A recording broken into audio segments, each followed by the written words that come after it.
Hai Zoners, ketemu lagi nih sama gue Faisal di Uzon Tech. Di tangan gue sekarang udah ada smartphone gaming terjangkau yang baru dari Tecno yang launching di MWC 2024, Tecno Pova 6 Pro. Smartphone ini jadi suksesor dari Pova 5 Pro yang juga launching di Indonesia. Karena gue udah pegang smartphone ini, mungkin jadi salah satu yang pertama ya. Gue bakal mengupas kelebihan dan sedikit kekurangan yang ditawarkan oleh smartphone yang rencananya bakal launching di Indonesia sekitar bulan April atau bulan Mei 2024 mendatang. So, stay tune terus.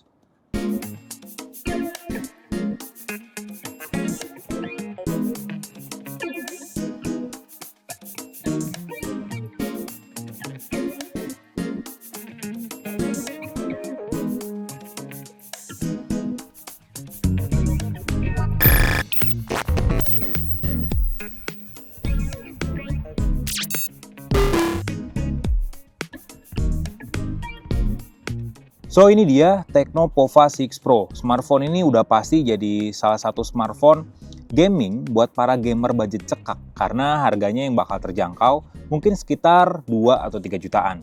Nggak mungkin lah ya semahal dengan Asus ROG Phone 8 atau iQOO 12 atau mungkin Nubia Red Magic 8S Pro yang juga hadir di Indonesia.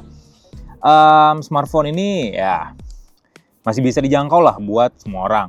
Nah, ada beberapa kelebihan sebenarnya dari smartphone ini. Yang paling pertama dan yang paling kelihatan dari Tecno Pova 6 Pro adalah desainnya. Jadi Tecno nyebut desain dari smartphone ini adalah Dynamic Tech. Sebenarnya mirip kayak mecha desainnya di Infinix GT10 Pro. Sebenarnya wajar sih karena Tecno dan Infinix kan memang brand saudara ya, satu grup juga. Ya mungkin juga tim R&D desain mereka juga sharing desain lah dengan kasih beberapa perbedaan pada smartphone-nya masing-masing. Nah, Dynamic Tech di Tecno Pova 6 Pro ini punya dua warna ya. Yang satu warna grey, Meteorite Grey. Itu warnanya lebih ke hitam agak silver. Nah, ini yang hijaunya. Yang hijaunya menurut gue jadi hero color dari Tecno Pova 6 Pro. Kelihatan ada sedikit desain transparan di Tecno Pova 6 Pro, tapi ya memang nggak kelihatan banget komponen bagian dalamnya. Di sini ada bingkai kamera yang ukurannya gede, beneran mirip kayak Infinix GT10 Pro, cuman ada sedikit perbedaan. Di bagian modul kameranya ada 210 mini LED yang dijadikan dua bagian lampu, yang satunya ada di bagian lensa, dan yang satunya berbentuk seperti baling-baling di bagian sininya. Nah, ada 9 mode tampilan yang bisa kalian perlihatkan untuk mini LED ini dan 12 efek yang bisa dipilih di pengaturan. Kelihatan lah ya di sini tuh kedip-kedip. Pengaturannya sendiri bisa kalian temuin di bagian sini.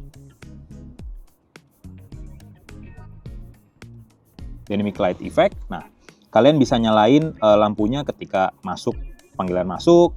Terus ada notifikasi, nyetel musik, main game pastinya. Terus juga pas Bluetooth atau NFC-nya nyala.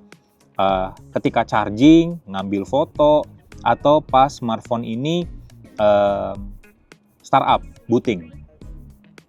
Atau juga ya buat nge-mute smartphone ini juga. Dan tampilannya ada banyak sebenarnya. Ada 12 mode di sini yang bisa kalian atur.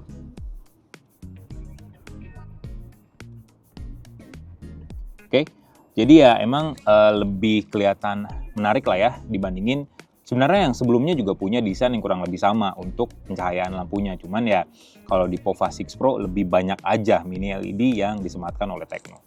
Yang kedua, smartphone ini udah punya layar yang gede banget.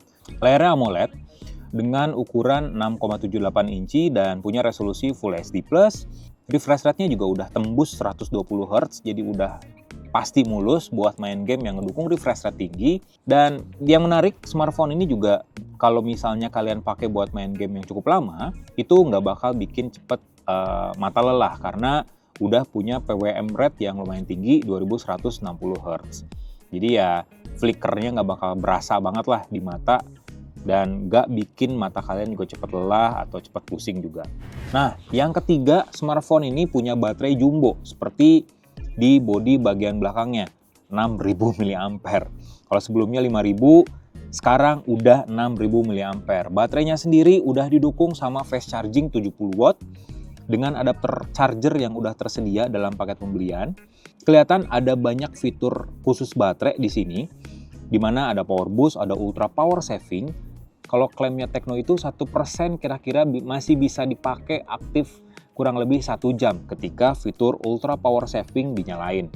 Di sini juga ada fitur AI charging protection, bypass charging, charging safety protection, dan charging speed. Kayak gimana kita bisa set kecepatan chargingnya. Nah, yang menarik adalah bypass charging. Jadi bypass charging ini relate dengan kelebihan keempat sebenarnya. Bypass charging ini mirip-mirip kayak smartphone gaming kelas mahal nih. Karena kalian bisa main game di smartphone ini tanpa harus mengorbankan ketahanan baterainya. Jadi kalian masih bisa ngecas sambil main game karena sumber daya dari smartphone ini bukan baterai lagi tapi listrik. Jadi smartphone nggak gampang overheat, nggak kayak smartphone yang nggak didukung oleh fitur bypass charging, dan juga lifetime dari battery health dari baterai juga masih terjaga. Nah, ngomongin soal battery health, Tecno ngeklaim kalau ketahanan baterainya masih bisa tahan sampai 6 tahun pemakaian dengan battery health sekitar 80%. Kelebihan yang keempat dari smartphone ini adalah game space. Namanya juga smartphone gaming, udah pasti punya fitur khusus gaming juga. Nah, di sini ada library dari game yang bisa kalian manfaatin. Kalian bisa main game favorit di sini yang udah kalian download. Di sini ada fitur buat memilih performance mode dari smartphone ini. Ada power saving, ada yang balance, dan juga ada yang performance mode. Makin kencang mode yang kalian pilih, ya makin kencang juga performanya, tapi juga bakal dikorbanin daya tahan baterainya. Jadi sesuaikan aja lah dengan kebutuhan kalian. Terus juga pas kita main game, misalnya PUBG Mobile deh. Nah, di sini ada pop-up menu juga dari Game Space dengan fitur yang lebih lengkap. Selain buat ngatur performance mode-nya, kalian juga bisa kayak screen recording, screenshot, terus memory clean up. Kalian juga bisa ngatur sensitivitas layar, bisa ngaktifin bypass charging juga. Ada kontrol temperatur, dan buat menghilangkan notifikasi, kalian juga bisa mengaktifkan atau mengatur kualitas grafis, mau yang klasik, colorful, atau sampai realistik. Kalian juga bisa mengatur makro button di sini, tapi ya tombolnya nggak kayak air trigger di ROG Phone atau mungkin di Poco F4 GT gitu ya. Nah, ini cuman buat memanfaatkan tombol volumenya aja mungkin buat nembak atau alat bantu. Ya mendingan diadain lah daripada nggak ada sama sekali mungkin ya.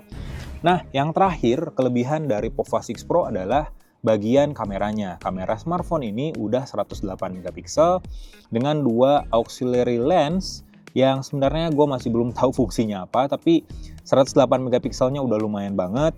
Kamera depannya, kamera selfie-nya udah 32 megapiksel dengan ada dual LED flash di bagian depannya. LED flash-nya nyala, jadi kalian bisa selfie sepuasnya pakai smartphone ini. Mau malam, mau siang, hasilnya bakal kerasa kelihatan bagus. Oh ya, kekurangan dari smartphone ini sebenarnya ada beberapa, tapi yang jadi concern gue adalah yang pertama, bodinya yang terbuat dari plastik dengan warna yang glossy banget. Karena warna yang glossy, jadi gampang banget kotor, kelihatan. Tuh, sidik jari tuh gampang banget nempel di smartphone ini. Jadi ya kalian harus pakai casing aja, biar HP-nya nggak kelihatan banget kotor. Yang kedua, build quality-nya kok agak kurang ya. Mungkin karena plastik juga, jadi kayak tombol-tombolnya tuh masih agak goyang gitu. Cuman ya wajar lah ya, mungkin Tecno sedikit mengurangi kualitas body smartphone ini demi menghadirkan ya experience gaming secara performance ya, dan juga di bagian layar yang lebih maksimal. Dan yang ketiga, dapur pacunya masih sama nih, Dimensity 6080 dengan RAM mulai dari 8GB dan storage-nya 256GB. Jadi secara performance, secara dapur pacu enggak lebih baik lah. Masih sama aja dibandingin sama Tecno Pova 5 Pro. Gitu aja sih hands-on dan juga kelebihan serta kekurangan dari Tecno Pova 6 Pro ini. Tungguin aja launchingnya sekitar April atau Mei sih kata Tecno Global di Indonesia.